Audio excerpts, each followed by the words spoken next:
There are a few accessories I recommend to have with your A95 for shot blasting. And the first big one is our A95 kit.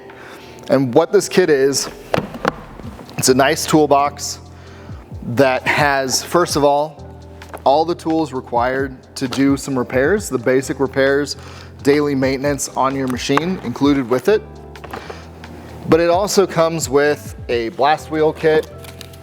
So you've got a backup blast wheel kit, you've got extra liners, you've got extra brushes, you've got an extra shot valve cable. And the only thing that's not included in here that I like to recommend is having one additional neoprene spout. It's the spout that connects your blast wheel to your shot hopper, and without it, your machine doesn't work. So that's one thing that I do recommend having in the kit that's not included in it. But what this ensures is that every time you send your machine out to a job site, you've got this kit with it. So if something were to go wrong, any of these basic things, you're able to do a very quick and easy field repair. You're not worried about your machine being down on the job site.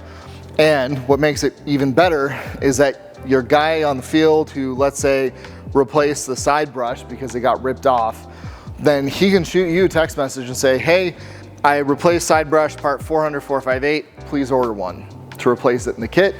It's simple, it's easy. The part numbers, the description, the images of them are all included here on the lid of the kit. A couple other accessories I really like. National does sell these. You can make them pretty easily as well. It is a 20 amp to 15 amp adapter.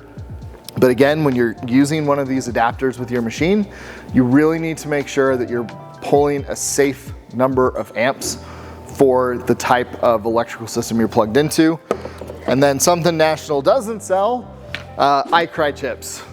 Reach out to iCry.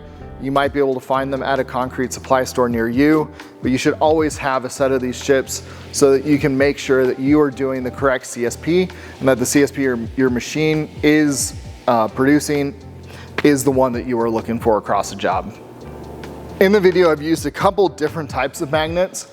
The one that is an absolute necessity for you to have is a sweeper magnet. It allows you to clean up the job site. It allows you to get shot out of your machine and to pick it up and move it into one area pretty quickly and efficiently. Something that isn't as much of a necessity, but something that I really like, is a hand magnet. It allows me to easily put shot into and out of my shot blaster. It allows me to pick up small piles on the floor very easily, or to transfer that big pile of shot that I picked up with my shot sweeper and put that back into my bucket. Just makes life a little bit easier for everybody involved. Thank you guys for joining me today. If there's anything you think I didn't cover in this video, or if you've got any questions, please reach out to us. Go to our website, give us a shout. We would love to hear from you and help you out. Thanks so much.